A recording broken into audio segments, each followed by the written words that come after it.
Hello students, last class जो है हमने बहुत सारे इंपॉर्टेंट टर्म्स को डिस्कस किया था। हमने वहां पर स्पेसिफिक कंडक्टिविटी, मोलर कंडक्टिविटी और इक्विवेलेंट कंडक्टिविटी देखी थी कि क्या चीजें होती हैं।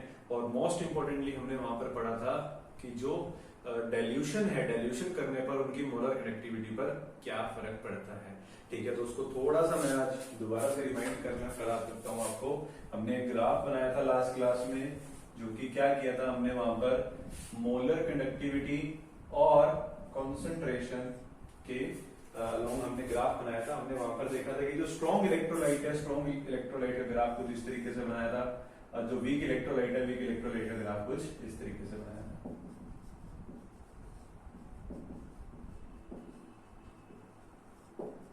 ठीक है, और ये था हमारा वीक इलेक्ट्रोलाइट के लिए।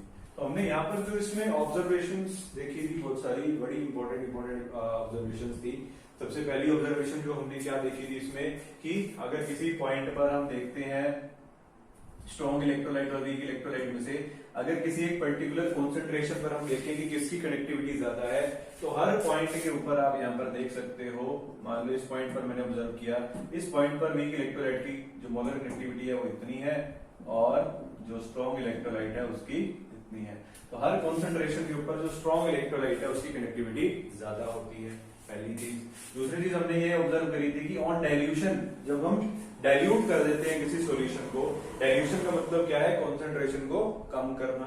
तो जैसे जैसे हम डाइल्यूट करते हैं तो दोनों ही स्ट्रॉन्ग इलेक्ट्रोलाइट और वीक इलेक्ट्रोलाइट की मोलर कनेक्टिविटी इंक्रीज करती है।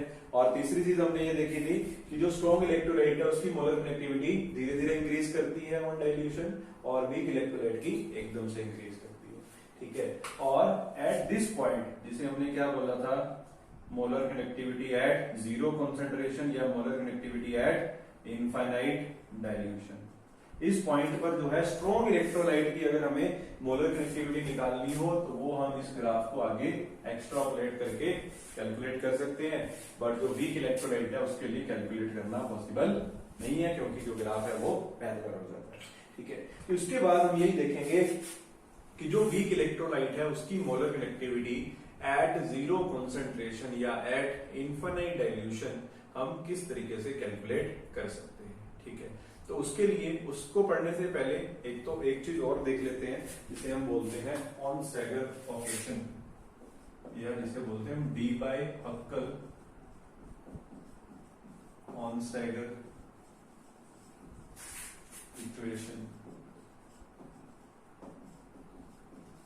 देखिए, सबसे पहले तो Debye Huckel Onsager equation क्या बोलती है, बस आपको इसमें इक्वेशन याद रखनी है और ज्यादा कुछ नहीं इसकी डिटेल में जाना। तो Debye Huckel Onsager equation जो है वो क्या बोलती है वो देख लेते हैं। देखो, ये Debye Huckel Onsager equation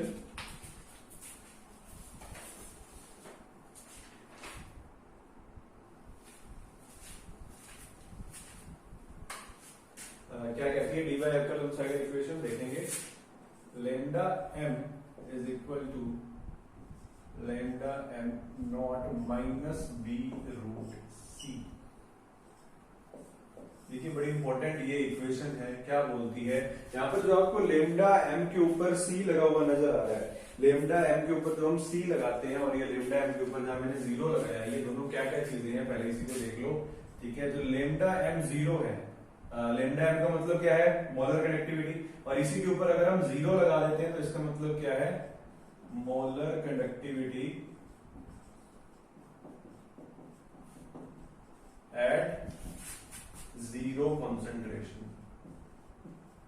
ठीक है, तो ये तो होगी हमारी molar connectivity at zero concentration. और अगर इसके ऊपर आपने सी लगाया है तो इसका मतलब हो जाता है मोलर कंडक्टिविटी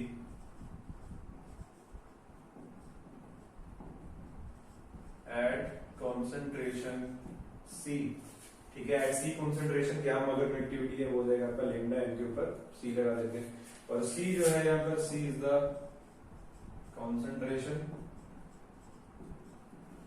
और जो हमारा बी है यहाँ पर, बी क्या है, B is a constant term जो कि किसके ऊपर डिपेंड करती है, विच डिपेंड्स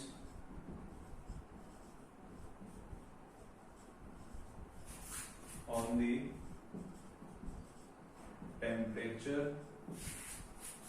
एक तो टेम्परेचर पर डिपेंड करेगी, दूसरा जो है नेचर ऑफ सॉल्वेंट के ऊपर डिपेंड।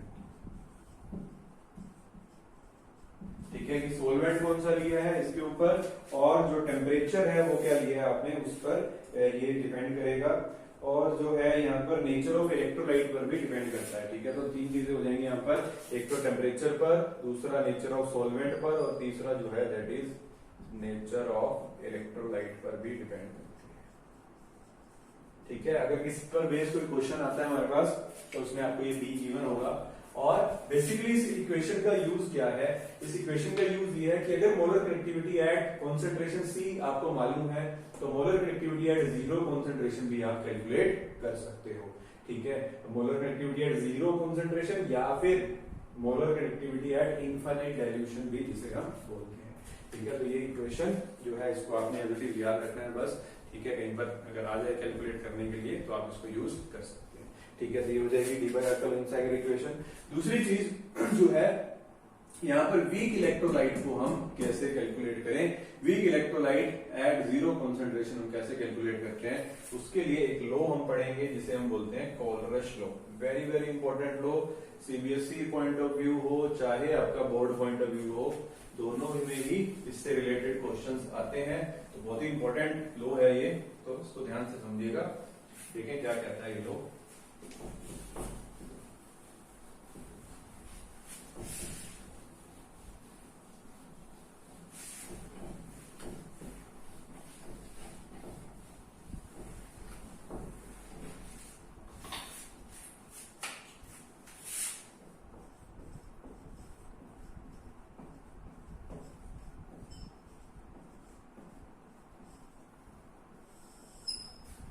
इस पर इंपॉर्टेंट लिख लीजिएगा, from both point of view, चाहे कॉम्पिटिटिव पॉइंट ऑफ व्यू हो चाहे बोर्ड पॉइंट ऑफ व्यू हो, दोनों ही पॉइंट ऑफ व्यू से इंपॉर्टेंट टॉपिक है। तो कोलरश लॉ देखें सबसे पहले क्या बोलता है।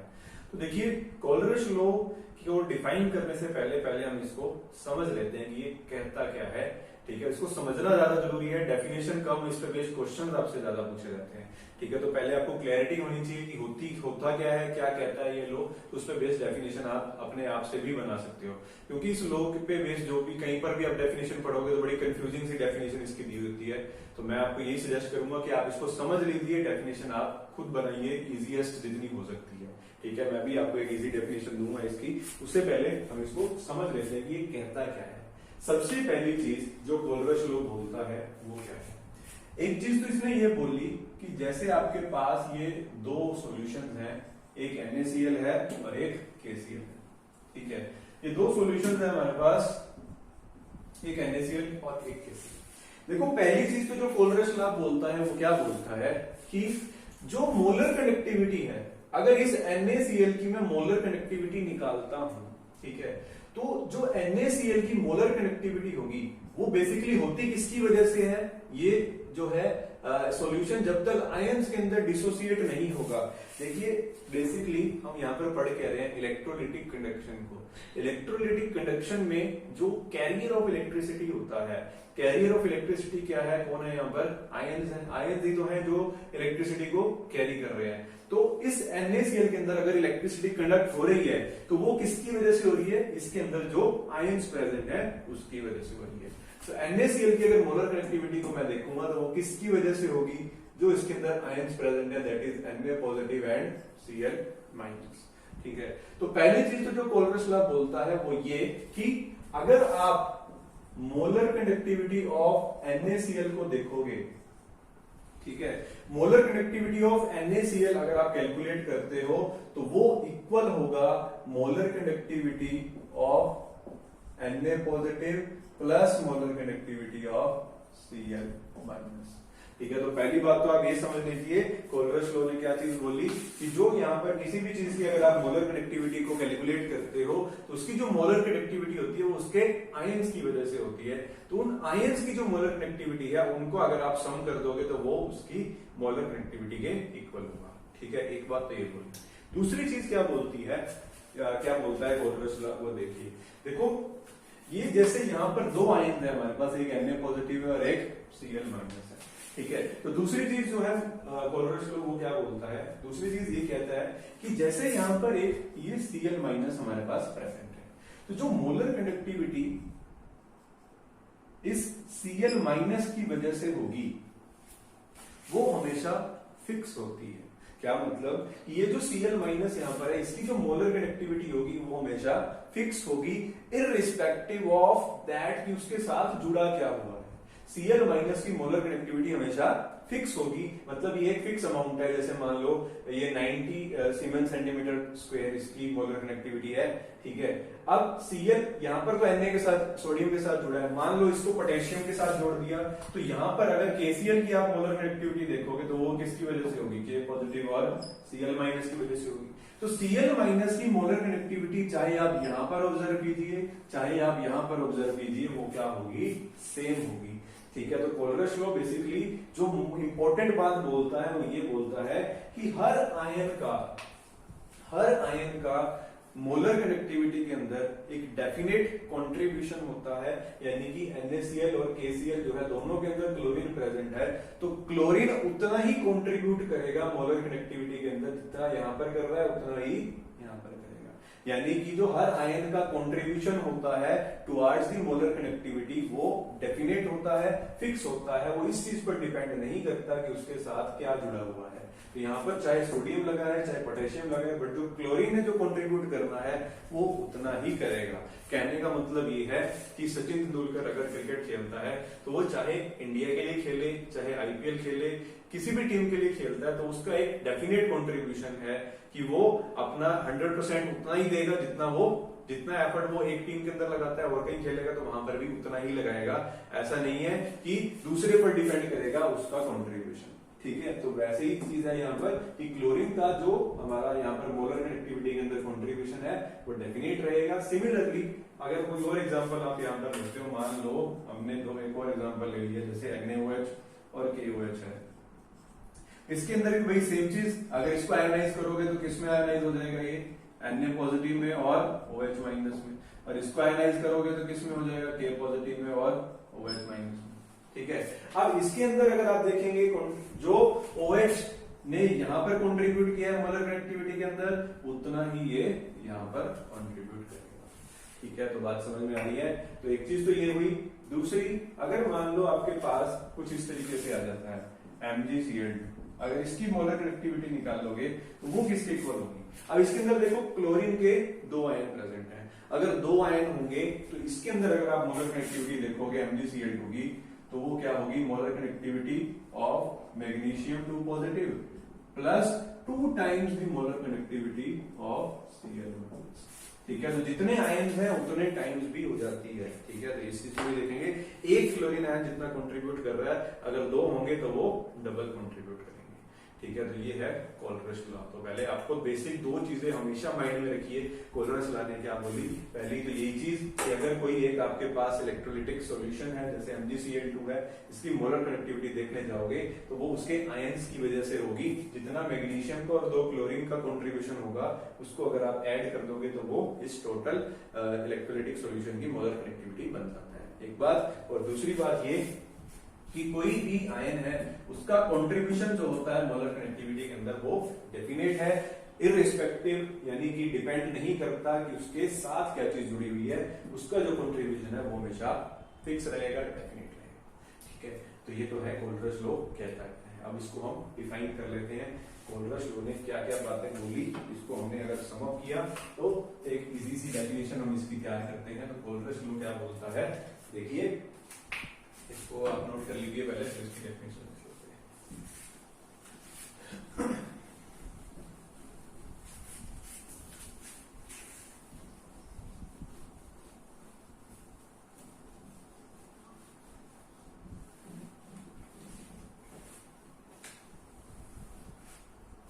तो यहाँ पर आप कोलरिज लॉ की डेफिनेशन देख सकते हो अपने सामने।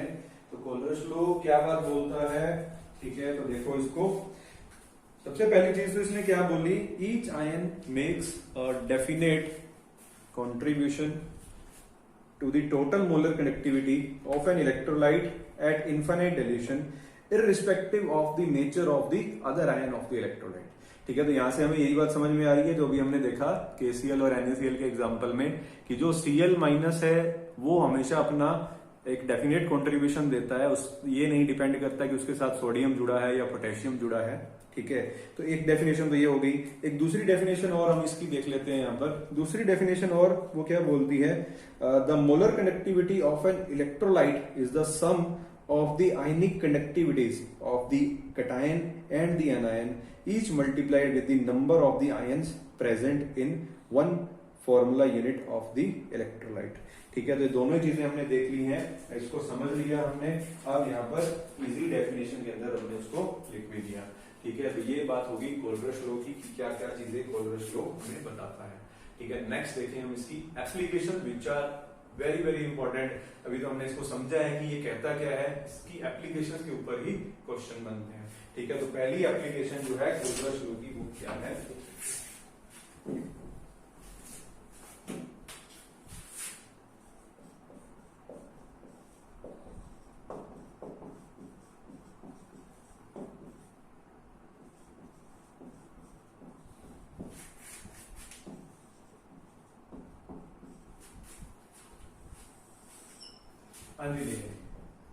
जो एप्लीकेशंस है इसकी सबसे पहली एप्लीकेशन तो वही जिसको सोल्व करने के लिए लॉ बना है। अभी हमने जो वेरिएशन देखा था मोलर कनेक्टिविटी का विद द डाइल्यूशन, उसमें हमने देखा कि वीक इलेक्ट्रोलाइट की अगर मोलर कनेक्टिविटी हम जीरो कंसंट्रेशन के ऊपर निकालने जाते हैं तो उसको कैलकुलेट नहीं कर पा रहे थे वहां पर उस ग्राफ के यूज से, बट कोलब्रुश लॉ की हेल्प से हम उसको कैलकुलेट कर सकते हैं। तो पहली एप्लीकेशन इसकी यही है, कैलकुलेशन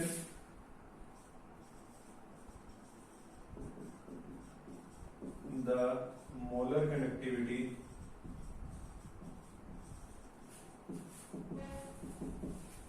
of weak electrolyte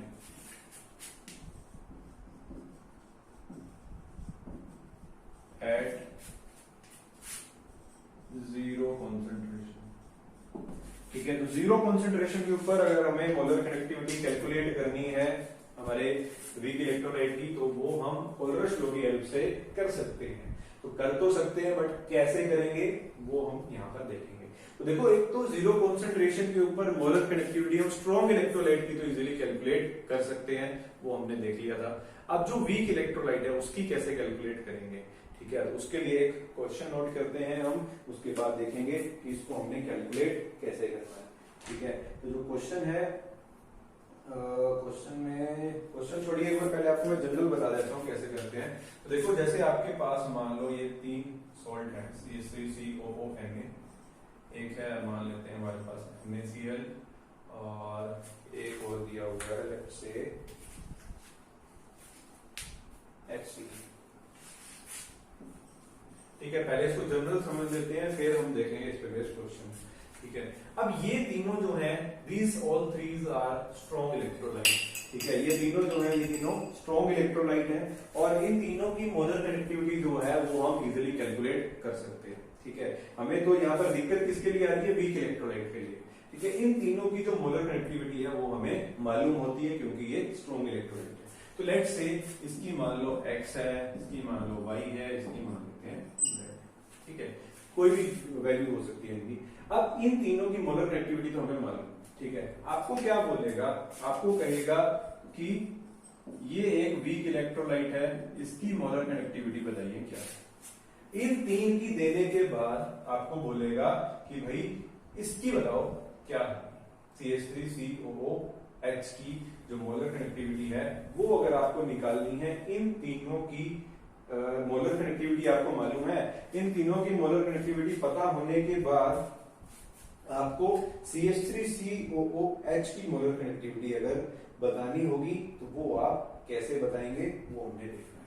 ठीक है, तो देखते हैं कैसे बता पाओगे। तो देखो, हमें क्या है, कोलब्रुश लॉ ने क्या बात बताई। कोलब्रुश लॉ बोला कि भाई इन सभी को अगर आप आयोनाइज कर देते हो तो आयोनाइज करने के बाद जो हमारे पास आयंस बचते हैं उनका जो कंट्रीब्यूशन होता है वो क्या होता है, एक डेफिनेट कंट्रीब्यूशन है। ठीक है, तो उसी चीज को ही हम यहाँ पर यूज करते हैं। कैसे यूज करेंगे देखो, देखो सबसे पहले तो CH3COO Na जो है यहाँ पर अगर इसको मैं आयोनाइज करता हूँ तो ये किसमें आयोनाइज होगा, Na पॉजिटिव में और CH3COO माइनस। ठीक है, पहली चीज। दूसरा जो NaCl है यहाँ पर NaCl किसमें आयोनाइज होगा, Na पॉजिटिव में और Cl माइनस में। और जो यहाँ पर HCl है ये किसमें आयोनाइज होगा, H पॉजिटिव में और Cl माइनस। ठीक है, आपको क्या करना है, यहाँ पर CH3COOH की मोलर कनेक्टिविटी निकालनी है। यानी कि अगर आपके पास CH3COO माइनस और H पॉजिटिव इन दोनों की मोलर कनेक्टिविटी आ जाए, अगर आप उसको ऐड कर दोगे तो वो किसके इक्वल हो जाएगी, CH3COH के इक्वल हो जाएगी। ठीक है, ये बात भी हमें कोलरस लॉ ने बताई है। ठीक है, अब देखो क्या है आपके पास इन दोनों के अगर मोलर कनेक्टिविटी आप ऐड करते हो वो आपको दे रखी है X, NaCl की दे रखी है Y और HCl की दे रखी है Z। आपको क्या करना है, इन सभी आयंस को कुछ इस तरीके से अरेंज करना है, मतलब कुछ इस तरीके से ऐड या सब्सट्रैक्ट करना है ताकि वो CH3COO माइनस और H पॉजिटिव ये दोनों आपके पास बच जाए। ठीक है, तो एक मैं आपको करके दिखाता हूं तो आप समझ जाओगे कि आपको क्या करना है। देखो क्या करूं, अगर मैं इस CH3COO को और इस HCl को ऐड कर दूं, क्या करूं, अगर CH3COO और HCl को मैं ऐड कर दूं और उसमें से NaCl को माइनस कर दूं तो देखो आपके पास क्या बचता है। इसको अगर आप ये करोगे यहां पर तो करके आपके पास CH3COOH बच जाएगा। कैसे बचेगा वो देखते हैं। देखो CH3COO जो है यहाँ पर अगर उसको मैं आयोनाइज करता हूं तो वो किसमें आयोनाइज होगा, CH3COO minus plus Na positive में। ठीक है, और HCl किसमें आयोनाइज होगा, H पॉजिटिव में और Cl माइनस में। ठीक है, और NaCl किसमें आयोनाइज होगा, Na पॉजिटिव में और Cl माइनस हो जाएगा। ठीक है, माइनस लगा है तो वो दोनों के साथ लगेगा। अब यहाँ पर देखो Na पॉजिटिव यहाँ प्लस का यहाँ माइनस का कट जाएगा, Cl पॉजिटिव यहाँ प्लस का या माइनस का कट जाएगा। बचा क्या आपके पास CH3COO minus and H positive, दोनों को ऐड कर देंगे तो क्या मिल जाएगा हमें CH3। बात समझ में आई कि करना क्या है। ठीक है, इन तीनों की मोलर कनेक्टिविटी हमें मालूम थी, इसकी हमें मालूम है X है। ठीक है, तो CH3COO की जगह पर मैं X लिखूंगा, प्लस किया है मैंने HCl की मोलर कनेक्टिविटी, HCl की कितनी है, Z है, और माइनस करी है मैंने किसकी, NaCl की, वो क्या है, Y है। तो ये करने के बाद जो मोलर कनेक्टिविटी मेरे पास आ जाएगी वो किसकी होगी, CH3COO। ठीक है, तो कैसे कोलरस लॉ को यूज करके हम वीक इलेक्ट्रोलाइट की मोलर कनेक्टिविटी पता लगाते हैं वो आपने यहाँ पर देखा। एक बार फिर से देख लीजिए इस चीज को कि आपको क्या था, यहाँ पर 3 स्ट्रॉन्ग इलेक्ट्रोलाइट्स की मोलर कनेक्टिविटी दे रखी थी। तो हमने क्या किया, तीनों को आयोनाइज करा दिया, उसको देख लिया कि कौन कौन से आयंस के अंदर वो डिसोसिएट होता है, और उसके बाद उन तीनों को हमने तोड़ मरोड़ के कुछ इस तरीके से ऐड या सब्सट्रैक्ट किया ताकि जो हमारा रिजल्टेंट बने वो ये बन जाए जिसकी हमें कैलकुलेशन करनी है, जो कि हमारा वीक इलेक्ट्रोलाइट है उसकी हमें मोलर कनेक्टिविटी कैलकुलेट करनी थी।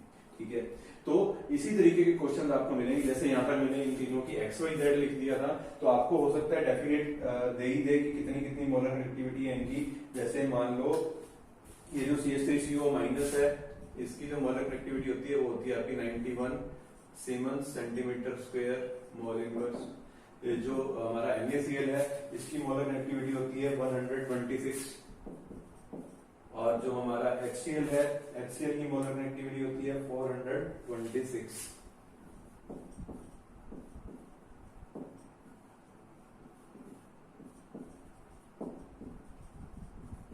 ठीक है, तो इन तीनों की वैल्यूज को आप यहाँ पर पुट कर देंगे तो आपके पास CH3COOH की आ जाएगी।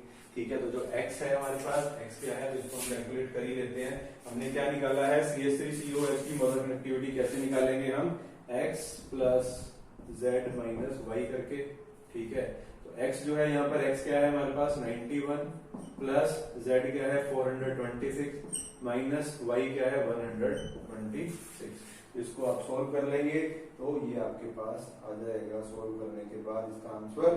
ठीक है, तो इस तरीके से आपने जो मोलर कनेक्टिविटी है of weak electrolyte at infinite dilution by the use of Kohlrausch law हम कैलकुलेट कर सकते हैं। ठीक है, तो ये तो हुई इसकी पहली कैलकुलेशन, पहला एप्लीकेशन हुई। ठीक है, तो इसको नोट कीजिए, इसको समझ लीजिए कि ये क्या कहना चाह रहा है। समझ में नहीं आया तो वीडियो को रिवाइज थोड़ा रिवर्स कीजिए और उसको दोबारा से देखिए और इसको समझ लीजिए। बहुत बहुत बहुत इंपॉर्टेंट चीज है ये। ठीक है, इस पे बेस्ड एक आधा न्यूमेरिकल हम और भी करेंगे। ठीक है, तो अभी फिलहाल इसकी हम एक दो एप्लीकेशन और हैं उसको भी देख लेते हैं। ठीक है, तो पहले इसको नोट कर लीजिए।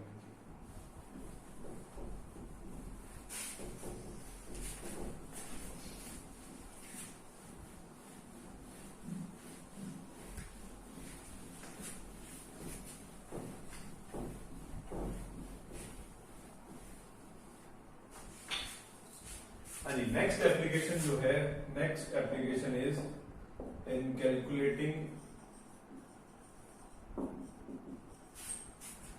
Degree of dissociation.